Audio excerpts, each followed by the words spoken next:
n'est pas trop courte pour sauver. Ça signifie que la main de l'Éternel, Dieu là où il est assis sur son trône, sa main arrive jusqu'à toi. Quel que soit le lieu où tu peux être, même dans les fins fonds du monde, sa main arrivera à toi. Amen. Parce que Dieu n'est pas un homme. Dieu, il est esprit. L'esprit voyage. C'est comme les sorciers. Hein? Les sorciers ont copié ça. Les sorciers, c'est par l'esprit. Il laisse son corps à la maison, il sort. La maman passe, il voit que non, il est là. Mais il n'est pas là. L'esprit est sorti. Il a voyagé, il est parti. Moi, je dis, comme il est parti là, si toi, tu viens avec le couteau, tu tues le corps là. Quand il rentre où? Il rentre dans un corps qui est déjà mort. Il rentre dans le corps qui est mort. Comme l'esprit ne vit pas, l'esprit est invisible. Il va rentrer là et puis on va prendre le corps, on va l'enterrer. C'est fini. Écoutez, c'est la même chose que Dieu. Dieu, et ils ont copié. Dieu, il est Dieu. Dieu, il est... Nous sommes là, nous prions, n'est-ce pas? Les gens qui sont en Afrique, ils prient, n'est-ce pas? Parce que nous sommes... Et ils ont commencé aussi à 10 h. À midi, ils vont finir. Quand nous, on finit ça, Dieu les écoute, Dieu les écoute. Amen. Dieu agit en Amérique, Dieu agit en Asie, Dieu agit en Inde. Partout, Dieu agit en même temps. Amen. Parce qu'il est esprit. Je parlais une chose, je dis, on dit le Saint-Esprit, n'est-ce pas? Il est esprit, mais il est saint. Et c'est pourquoi nous devons chercher à être saints comme lui, il est saint. Amen. Mais la Bible dit non, la main de l'Éternel n'est pas trop courte pour le sauver, ni son oreille. Parce que quand tu pries, l'oreille de Dieu fait quoi? Entend. Et puis, il fait quoi? Il étend sa main. C'est pourquoi la Bible dit, ni son oreille trop dure pour entendre. Descendre, Goël. Mais après, on nous définit maintenant. Pourquoi la main de Dieu n'agit pas? Pourquoi son oreille est dure à nous entendre? Parce qu'il y a des crimes qui mettent une séparation. Amen. Il y a quoi? Des crimes. On ne nous définit pas, mais toutes sortes de crimes. Si on dit des crimes, on ne parle même pas des péchés. Les crimes, ce sont des choses qui sont horribles. C'est comme nous voyons à la télé, les gens prennent d'autres personnes, les tuent comme des poulets. C'est des crimes. Tout ce qui s'est passé au Rwanda, où les gens venaient comme ça, les Tutsis ou les Hutus, ils prenaient les couteaux et les machettes, tapaient les autres, les coupaient comme même les vaches, on ne les fait pas même comme ça. Hein? Voyez. On a appelé ça comment? Comment on les a appelés? Crime contre quoi? Contre l'humanité. Tout ce qui se passe, c'est que les Allemands ont fait avec les Juifs. On l'appelle ça crime contre l'humanité. Parce que tu prends les gens, tu les tues en masse. Beaucoup de gens, tu les tues en masse. On appelle ça crime. Mais Dieu dit, ce sont vos crimes qui mettent une séparation entre vous et votre Dieu. Nous, on va chercher beaucoup de choses. On dit, mais là, Dieu ne nous écoute pas. Dieu va t'écouter quand tu es vraiment agréable devant lui. Je sais que non, tu payes. Écoutez, peuple de Dieu. Je ne dis pas de ne pas pécher. Hein? Je ne vous autorise pas d'aller pécher. Amen. Ça peut arriver que tu pêches. Mais une seule chose, ne pêche pas contre le Saint-Esprit. J'ai lu hier, j'ai écouté, avant d'aller dormir, j'ai écouté dans le livre des Jean, un Jean, dans les Épîtres. La Bible dit, il y a un péché que moi je ne peux pas prier pour ça. C'est le péché qui amène à la mort. Amen. Le péché qui amène à la mort, que moi je ne peux pas prier. Et puis j'ai cherché à savoir quel péché qui amène à la mort. C'est le péché contre le Saint-Esprit. Et c'est difficile à définir ça. Parce que le Saint-Esprit, tu ne le vois pas. Mais ça peut être ça. Ça, c'est quelque chose qu'on va développer dans les jours à venir. Mais ça peut arriver que tu dises quelque chose qui n'est pas bien. Tu fais quelque chose qui n'est pas bien. Mais sachez, il y a des péchés où Dieu te demande de ne pas faire ça. On a parlé de ça les jours passés ici. N'est-ce pas? Je vous ai donné l'exemple de David, n'est-ce pas? David, il a commis quelque chose qui est, comme je peux dire en d'autres termes, incommettable. N'est-ce pas? Dans le français que moi-même j'ai fabriqué. Hein? Quelque chose que tu ne peux pas commettre. Il y a beaucoup de femmes, n'est-ce pas? Dans son royaume, il y avait beaucoup de femmes. Mais qu'est-ce qui l'a poussé d'aller aimer la femme de l'autre? Et j'ai lu dans la Bible, dans l'Ancien Testament, ce que David a fait. David était punissable de la mort. Parce que la Bible dit, quelqu'un qui prend la femme de l'autre, qui couche avec, on prend l'homme et la femme, on les met là-bas, on les lapide. Lapidation, vous connaissez? Vous connaissez la lapidation? C'est quoi? C'est quoi lapidation? C'est tu es là, boum, boum, boum. Tu pleures, mais on te tape. Ça te tache, ça vient de partout. On faisait comme ça. Mais imaginez, quand Jésus est venu, la Bible dit quoi? La femme qui a commis le péché, quand il est venu auprès de Jésus avec d'autres personnes, c'est des gens qui sont venus l'accuser, n'est-ce pas? Il dit, mais regarde Seigneur, la Bible dit, la parole de Dieu nous dit dans l'Ancien Testament, qu'une femme qui commet de telles choses, il faut faire quoi? Il faut le lapider. Et Jésus s'est mis, commençait à faire quoi? Il par terre. Tous ceux qui étaient tout autour, regardez quand il s'est levé, et puis tous ils sont déjà partis. Pourquoi? Et puis Jésus a dit quoi à la femme? Va, ne péchez plus. Mais aujourd'hui, qu'est-ce qui détruit le monde? C'est le péché. La nuit, je dormais, j'ai vu quelque chose, ça m'a donné un peu... J'étais vraiment dans le foie. J'ai vu, on était quelque part comme ça. En pleine route, les gens, ils font l'amour. Dans un petit coin comme ça, on était là, nous, on était peut-être quelque part comme ça, un petit coin comme ça. Et les gens, ils sont tentés de commettre les péchés. Quel péché? L'adultère, la prostitution, comme nous voyons ici, à la route de Genève. Et si tu passes là la nuit, il y a des voitures qui entrent, des gens qui vont là-bas. Il n'y a rien qui suit l'homme si ce n'est que ce qui se passe là. Alléluia. Dans les maisons du Seigneur, c'est la même chose. C'est le péché le plus pire que Dieu n'aime pas. Ce n'est pas le plus grave, mais c'est le péché qui détruit vraiment l'homme. N'est-ce pas? Je le dis toujours ici, ce n'est pas aujourd'hui que je vais rappeler ça. Je le dis, David a commis ça. Et qu'est-ce que Dieu a fait? David a tué le mari.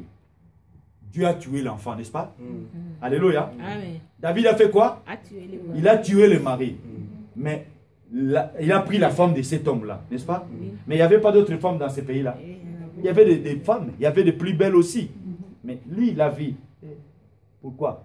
C'est ce que nous a dit, la distraction. Les autres sont en guerre. Lui, il est là en train de tourner au balcon. Quand il tourne au balcon, il regarde là-bas. Ouh, il y a une beauté là-bas. N'est-ce pas? Vous savez, les yeux attirent. Surtout dans notre temps. L'autre fois là, je disais quelque chose. Je dis, vous savez, si tu trouves devant un beau gars, n'est-ce pas? Vous les filles, vous les soeurs, vous les mamans. Tu trouves devant un homme qui est beau. Ça fait des chairs de poule. Des fois, tu penses déjà ce qu'il ne faut pas penser. N'est-ce pas? Joseph, c'était comme ça. Joseph était beau, n'est-ce pas? Je vous dis des choses qui sont bibliques. Même si vous rigolez, mais ce sont des choses qui sont bibliques. Joseph était beau. Vous êtes belles, vous tous. Alléluia. Amen. Je vous regarde comme ça, vous êtes belles. Que Dieu vous donne ce qui est le besoin de vos cœurs. Amen. Écoutez, Joseph était beau. Mais le maître de Joseph dit, je te donne l'autorisation dans ma maison. Mais sauf ma femme. Mais le péché vient là où c'est interdit. L'homme commet là où c'est interdit. Si tu dis à l'enfant, ne touche pas là-bas, tu vas te brûler. Et les jours où tu vas être distrait, l'enfant va faire quoi? Il va aller avec les doigts. Comme ça. Hey, hey, tu viens comme ça. Tu as fait quoi? J'ai touché là-bas. On t'a dit de ne pas toucher. Tout ce qui est interdit, c'est là où les gens vont aller goûter.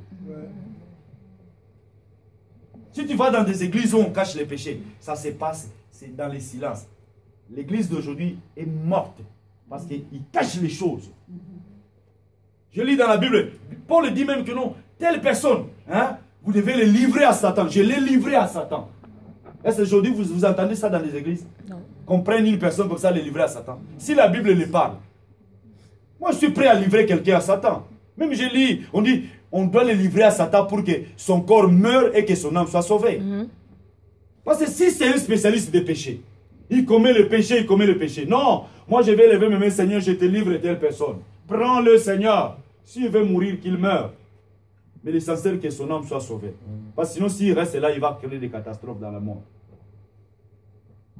Les péchés mettent une séparation au peuple de Dieu. Les péchés t'empêchent. C'est comme si moi je suis là, il y a le mur là.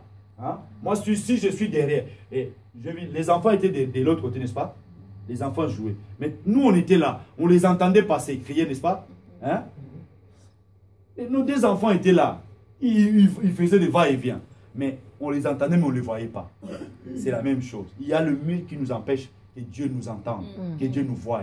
Parce qu'il y a des crimes.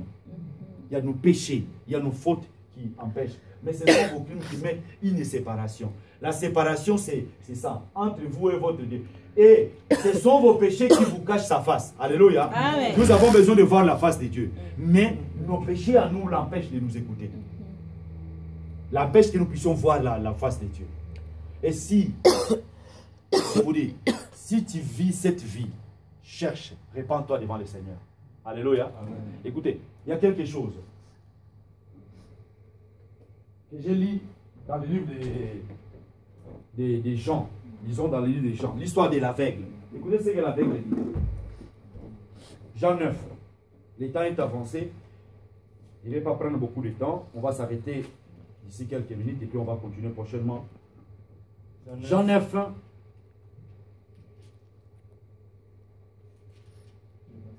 Jean 9, 31. Jean 9, 31, la Bible dit ceci.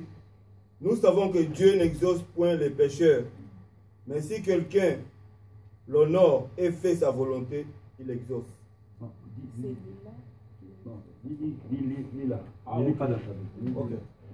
Nous savons que Dieu n'exauce point les pécheurs, mais si quelqu'un l'honore et fait sa volonté, c'est celui-là qui l'exauce.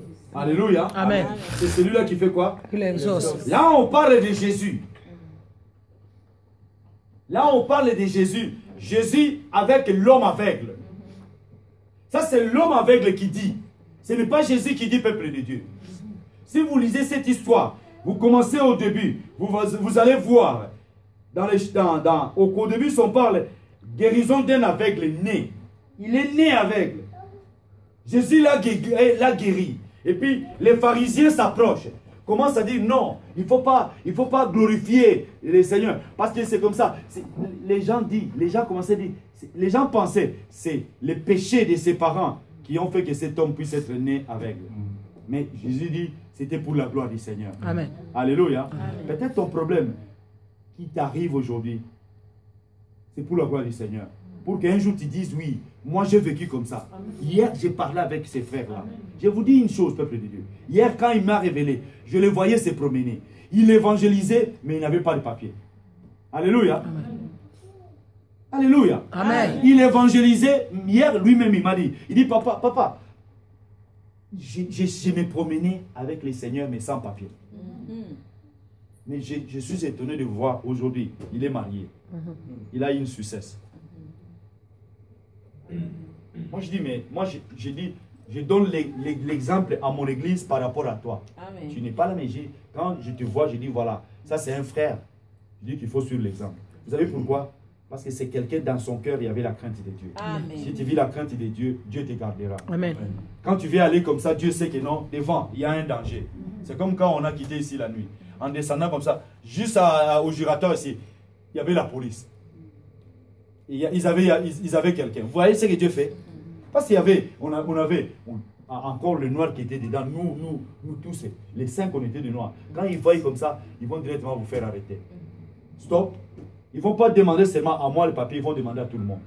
Et puis en descendant, en bas aussi, avant d'arriver chez nous, à côté, il y avait encore la police. Ils arrêtaient, parce que c'était déjà vers 4 h du matin. Vous savez, si Dieu voit des choses comme ça, il va vous dire, attendez. Il va vous faire traîner, il va vous faire rester, vous discuter. Mais lui, il sait que si vous allez là-bas, il y aura des complications. Alléluia. Amen. Il y aura des complications. Dieu va vous permettre de ne pas aller.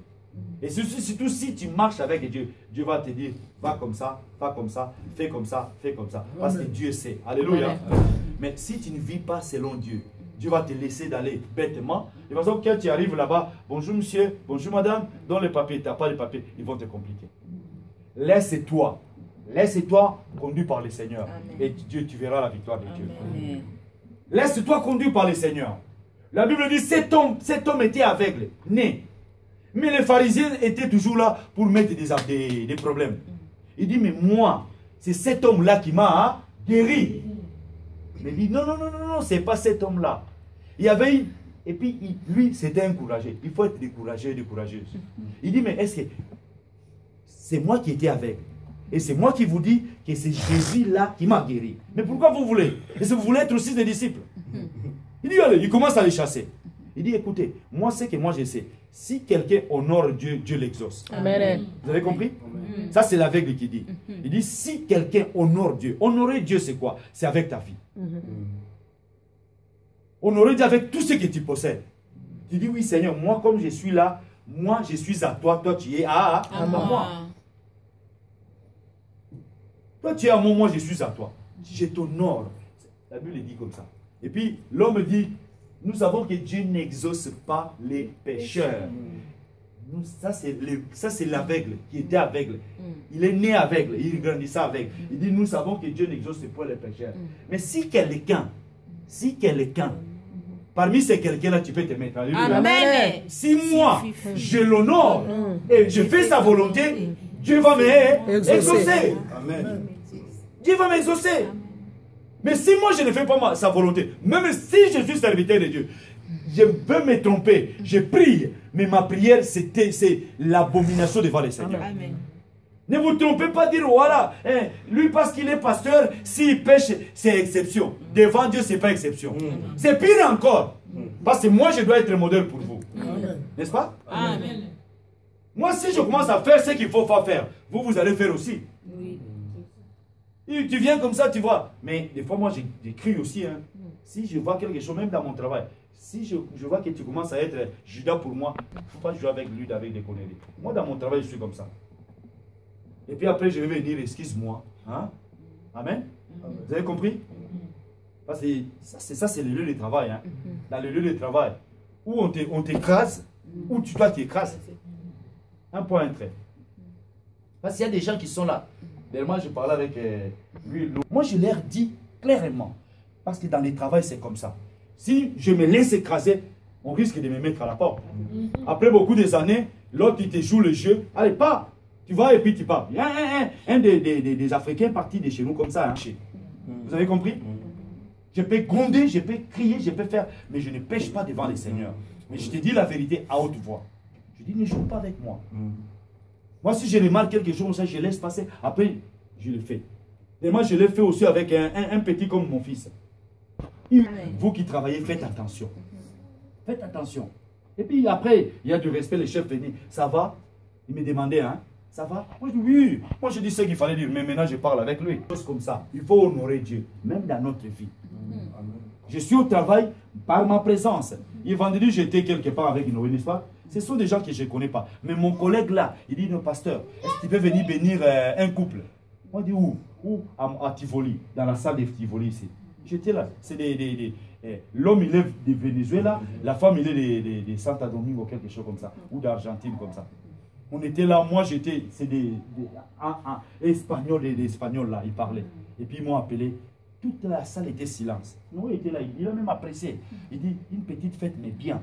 J'étais là, ils m'ont appelé, j'étais debout. J'ai dit, un peu de silence dans la salle. S'il vous plaît. Silence comme ça. Vous savez, parmi les gens qui ne prient pas, quand ils entendent un pasteur là, c'est du silence. Amen. Et puis j'ai parlé, j'ai dit, tout le monde comprend le français? Oui, tout le monde comprend le français. J'ai dit, écoutez, la Bible dit, celui qui trouve une femme trouve le bonheur. J'ai dit seulement deux mots. J'ai dit, cet homme a trouvé le bonheur au travers de cette femme. Moi, je suis là pour dire deux mots seulement. J'ai prié pour eux. En quelques secondes seulement, quelques minutes, j'ai laissé tout le monde, ils ont acclamé. Je suis retourné, je me suis assis, ils me regardaient. Là, c'était plus le regard d'avant, c'était un autre regard du respect. Voir que non, oui, on a quand même un homme de Dieu au milieu de nous. Et on a mangé et puis on s'est levé, on est parti. Il faut garder votre identité. Je crois que dans les jours à venir, on va essayer de vous montrer votre l'identité que toi qui partes là, des Suisses ou des Congolais ou de n'importe quoi, c'est l'identité de toi, n'est-ce pas? Mais tu dois avoir l'identité céleste. Quand tu te promènes avec ça, tu arrives quelque part, on te regarde comme ça, on dit oui, ça c'est un enfant de Dieu. Amen. Amen. C'est ça, beaucoup de gens l'ont perdu. Beaucoup de gens. Mais une seule chose, retenez ce que je vous dis. Ça, c'est l'aveugle qui dit, nous savons que Dieu n'exauce point les péchés. Peut-être toi, tu vis dans la façon du... Moi, je dis, tu as péché, ne cherche pas à gêner pour demander pardon. N'est-ce pas? Parce que les jeûnes que toi tu vas faire, ça ne sert absolument à rien. Humilie-toi devant le Seigneur. N'est-ce pas? Humilie-toi. S'il faut demander l'aide des hommes de Dieu, cherche à voir l'homme de Dieu dit, voilà, je fais ce qu'il fallait pas faire. Parce qu'il y a des péchés où il faut vraiment confesser auprès de l'homme de Dieu qu'il prie pour toi. Mais la Bible me recommande.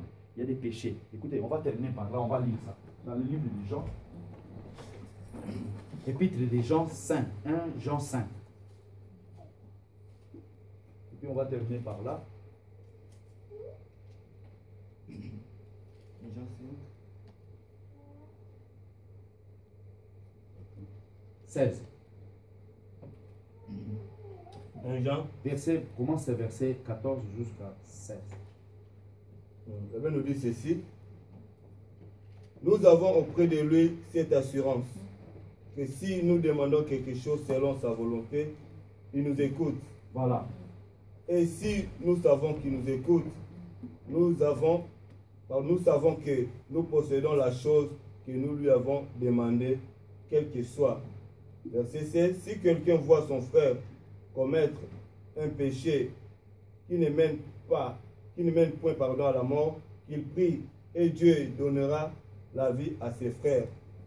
Il la pardonnera à ceux qui commettent un péché qui ne mène point à la mort. Il n'y a un péché qui ne mène... Non, Lila, je dis Lila. Ah là, ma version Parce que c'est version, un peu différent. Si quelqu'un voit son frère commettre un péché qui ne mène point à la mort, qu'il prie et Dieu donnera la vie à ses frères. Il la donnera à ceux qui commettent un péché qui ne mène point à la mort. Il y a un péché qui mène à la mort. Écoutez ce que la Bible dit. Il y a un péché qui mène à la mort. Et puis la Bible dit, ce n'est pas pour ces péchés-là que j'ai dit de prier. Amen. Amen. Retenez ces versets. Verset, on continue. Après, il dit quoi? Verset d'après. Toute iniquité est un péché. Et il y a tel péché qui ne mène pas à la mort. Il y a des péchés qui ne mènent pas à la mort. N'est-ce pas? Parce que si on parle des péchés, les gens rigolent. Parce que nous vivons avec les péchés. Écoutez, c'est pourquoi la Bible, quand vous descendez, vous cherchez, vous allez voir même quelque part, la Bible dit que nous devons tout le temps confesser nos péchés. Et si quelqu'un dit que je n'ai pas de péché, il fait de l'Éternel un menteur. Moi, je l'ai dit, même comme moi je suis là, même si j'ai péché ou je n'ai pas péché, moi je me répands toujours. Amen. Moi, je ne sais pas, peut-être dans mes regards, dans ma bouche, dans mes oreilles. Je peux être avec les gens. Je suis avec des collègues, je suis avec les amis, avec des gens, même tu entends des choses qui ne sont pas agréables, n'est-ce pas? Quand tu les entends, dans ton cœur, c'est quoi? C'est du péché. Moi, je dois confesser. Et je ne vais pas faire de l'Éternel un menteur. Et en cela, je dis tout souvent que non, que Dieu nous fasse grâce. Amen. Alléluia. Amen. Que Dieu nous pardonne. C'est pourquoi la Bible dit, si quelqu'un, il ne faut pas dire que non, je n'ai pas péché. Mais répands-toi tout simplement, dis Seigneur, pardonne. Je sais que j'ai écouté, j'ai parlé, j'ai pensé dans mon cœur, j'ai regardé dans mes yeux, j'ai fait dans mes actes, pardonne-moi. Pour ne pas faire de l'Éternel un menteur. Parce que lui, il ne sera jamais un menteur. Amen. Le menteur, c'est nous. Nous cachons nos péchés, nos fautes. Et puis il y a des gens, même avec leurs fautes, ils cherchent même à continuer à prier, à faire des choses pour la gloire du Seigneur. Non. Ce sont des gens qui méritent la mort. La mort. Et que Dieu nous fasse grâce par rapport à cela. Amen. Amen. Cherchons vraiment à servir le Seigneur dans la pureté, dans la sainteté. Et c'est pourquoi j'ai voulu aujourd'hui, vraiment par la grâce du Seigneur, vraiment ajouter à ce que Noé a parlé par rapport à cela. Et nous allons continuer. Parce que ça, ce sont, la Bible dit, on dit ça c'est un péché majeur. L'obstacle majeur pour une prière efficace est la présence du péché non confessé chez celui qui prie. N'est-ce pas, vous comprenez? L'obstacle majeur pour une prière efficace est la présence des péchés non confessés chez celui qui prie. Parce que Dieu est saint, il y a une barrière entre lui et nous quand nous venons devant lui avec un péché non confessé dans nos vies. Mais ce sont vos crimes qui mènent. C'est ça le passage que j'ai donné avant dans l'Ésaïe 59 verset 2. David savait cela. Il avait exprimé lui-même que Dieu est loin de ceux qui essaient de cacher leurs péchés. N'est-ce pas? Qui essaient de cacher, Dieu est loin de toi. Et puis il dit dans les psaumes 66, verset 18, écoutez ce que David dit. Si j'avais conçu l'iniquité dans mon cœur, le Seigneur ne m'aurait pas exaucé. La parole du Seigneur. Amen. Si j'avais conçu l'iniquité dans mon cœur, parce qu'il y a des gens qui préparent des choses dans le cœur. Il conçut les péchés lui-même dans le cœur. Il ne faut pas faire ça, peuple de Dieu. Dieu voit tout ce que nous faisons. Même moi, même vous. Tu prépares quelque chose. Tout ce que tu conçus dans le cœur, Dieu voit ça. Amen. Amen. Nous allons continuer ça dans les jours à venir parce que l'heure est avancée. Amen. Amen. Que Dieu nous bénisse. Retenez tout seulement que non. Parmi les obstacles, il y a aussi, ajouté à ce que Noé a dit le dimanche passé, il y a aussi le péché qui est pétant. Amen. Amen. Donnons-nous devant le Seigneur pour prier.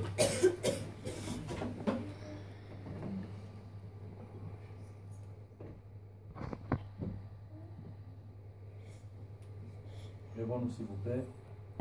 Nous allons chanter un chant que je chantais, que nous chantions longtemps quand j'étais en Afrique. En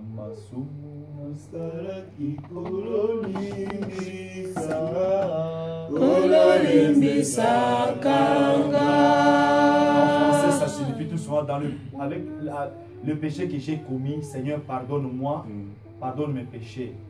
Que partout où j'y suis parti, il y a le péché là qui me suivent. On va les chanter encore une fois. Ça c'est pour les gens pour maman Gisèle qui ne comprennent pas. Voilà.